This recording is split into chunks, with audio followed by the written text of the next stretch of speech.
Alright guys, so ito na nga, gagawin na natin ng reviews itong Yaguan Brown Juice Shampoo, 3-in-1 shampoo. Ayan, nakalagay dyan, no? Dito. 3-in-1 natural black light. No need to, ano yung nasulat daw? Hindi ko mabasa, no need to. Basta yan, 500 ml, 100 plus lang to sana. Sa Shopee. Alright, so basahin natin yung instruction. Hindi ko po ito mabasa ng ano lang pero sa camera, kayang basahin. So yan, ayan pa yung mga ingredients niya. Post nyo na lang kung gusto nyo basahin. Dahil nakakatamad magbasa. Okay, so how to use? Doon na tayo sa how to use. Number 1, put on disposable gloves.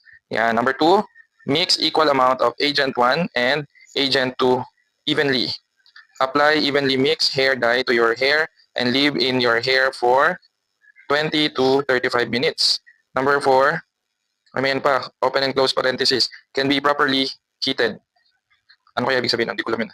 Number 4, rinse thoroughly with water. Ayan. So sabi doon sa number 2, nung unang binasa ko din ito, nagtaka ko, ano ibig sabihin nun? Agent 1 and Agent 2. Ano to? Ayan. Yun pala, dalawa kasi yung butas dito. Ay, may takip pa. So ayan, buksan natin ha. Buksan muna natin. Ano ba yung camera ko? Nag-autofocus. Nangingialam. Alright.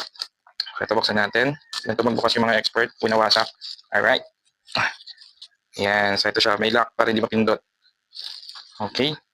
Tapos, ito yung sinasabi ko. Sana kita. Tingnan natin kung makikita sa camera. Mag-focus ka. Paano ba? Kita ba?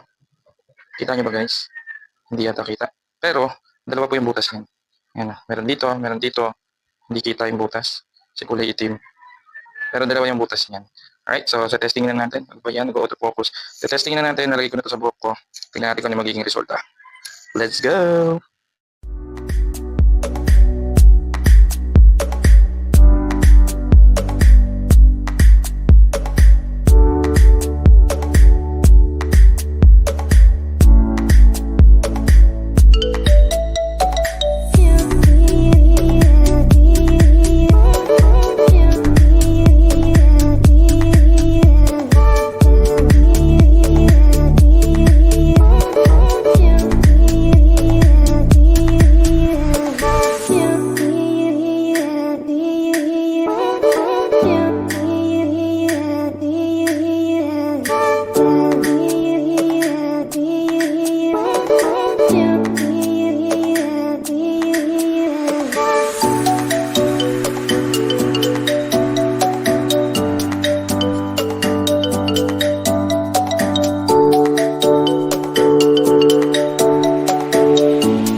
A few moments later. Alright guys, so 45 minutes na. Oras na para magbanlaw ng buhok. Pabanlawan na natin to. Patanggalin na natin. Okay, balikan ko kayo. Alright guys, so ito na. Nabanlawan ko na. After 45 minutes, nakita nyo yung resulta. Highly recommended to guys. Yaguan. 100 plus lang. Pero tingnan niyo quality. Quality guys. Oh. Pati yung mga black hair ko, kumulay din. Although marami na talaga akong white hair. No? Pero kumulay din siya. Ganda. Ganda ng epekto niya. Yan no. Goods. Sulit sa presyo.